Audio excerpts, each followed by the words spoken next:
Jimmy est avec nous. Bonjour Jimmy. Bonjour Juan Gomez. Ah, Bonjour à tous vos correspondants ici au pays. Ah, merci de vos encouragements. Patient Ligodi est à mes côtés. Il est à Paris. Bonjour, Patient. Bonjour Jimmy, Merci bonjour à tous. d'être avec nous, Patient Ligodi, journaliste au service Afrique de RFI. Alors Jimmy, vous avez des questions concernant votre pays, la RDC, et surtout l'ancien président, Joseph Kabila. Effectivement, Juan, j'ai entendu que Joseph Kabila est en train de restructurer son parti, le PPRD. Comment expliquer cette décision maintenant? Et pourquoi le choix s'est porté sur Aubin Minakou pour procéder à cette restructuration?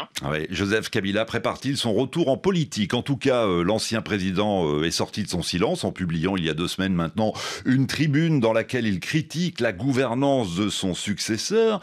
Et Patient Ligodi, voilà que l'ancien président annonce aussi une restructuration de son parti. Quelle est la stratégie de Joseph Kabila? On peut dire que la restructuration du PPRD n'est pas un simple ajustement interne. Elle peut être considérée comme un signal politique fort selon ses proches. Depuis plusieurs années, Joseph Kabila était resté en retrait, mais il observe une recomposition du paysage politique congolais. D'une part, la gouvernance de Félix Tshisekedi qui est fortement critiquée, notamment sur la sécurité. L'Est du pays est en proie à une guerre ouverte avec l'AFC M23 soutenue par le Rwanda. Il y a aussi plusieurs autres fronts, la lutte contre les ADF, la Codeco, le groupe Zaïre, Mobondo, etc. Il ne faut pas oublier aussi les tensions sociales qui augmentent à mesure que le pouvoir évoque une révision de la Constitution perçue par les adversaires de Félix Tshisekedi comme une volonté de verrouiller les jeux politiques. Et Joseph Kabila pense-t-il déjà à la présidentielle censée se tenir dans 3 ans?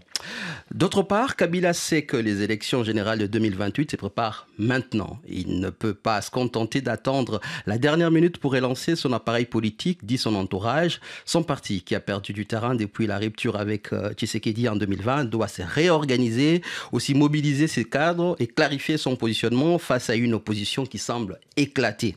Enfin, ce retour intervient à un moment où plusieurs acteurs politiques et diplomatiques réactivent leur stratégie en RDC. L'Union européenne, la SADC et d'autres partenaires régionaux s'intéressent à l'évolution des rapports de force dans ce pays.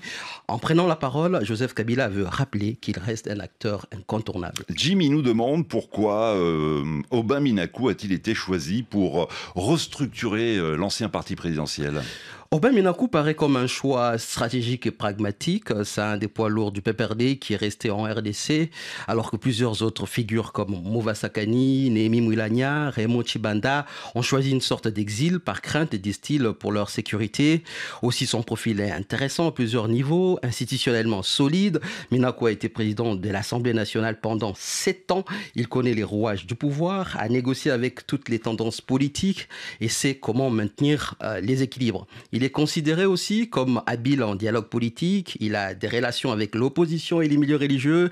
Le contexte actuel est marqué par une demande croissante de médiation, que ce soit avec l'Église catholique ou avec d'autres forces politiques. Et Minakou peut jouer ce rôle de facilitateur tout en défendant les intérêts du PPRD. Et Minakou a aussi un profil, on va dire, moins clivant.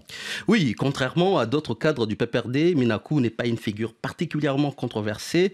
Son image de technicien du pouvoir permet d'assurer une transition en douceur dans la restructuration de ces partis sans heurter donc des fronts d'autres sensibilités politiques. Et en clair, il faut dire que Joseph Kabila choisit la stabilité et la prudence en s'appuyant sur un cadre expérimenté et bien implanté en RDC. Patient Ligodi reste avec nous. On me dit que Jimmy a une dernière question à vous poser. Allez-y Jimmy, profitez-en. Sait-on si l'ancien président compte rentrer au pays? Alors, Patient Ligodi.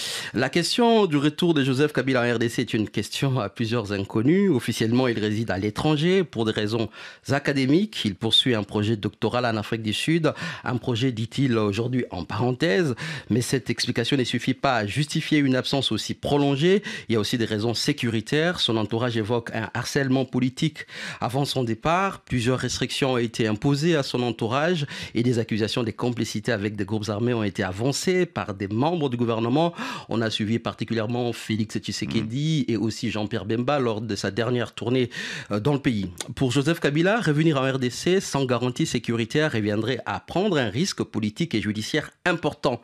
Le timing n'est pas encore idéal. Aujourd'hui, le rapport de force ne lui est pas encore favorable, disent nombre d'experts que nous avons contactés. Il faut aussi ajouter que l'administration Tshisekedi contrôle l'appareil sécuritaire et l'espace politique.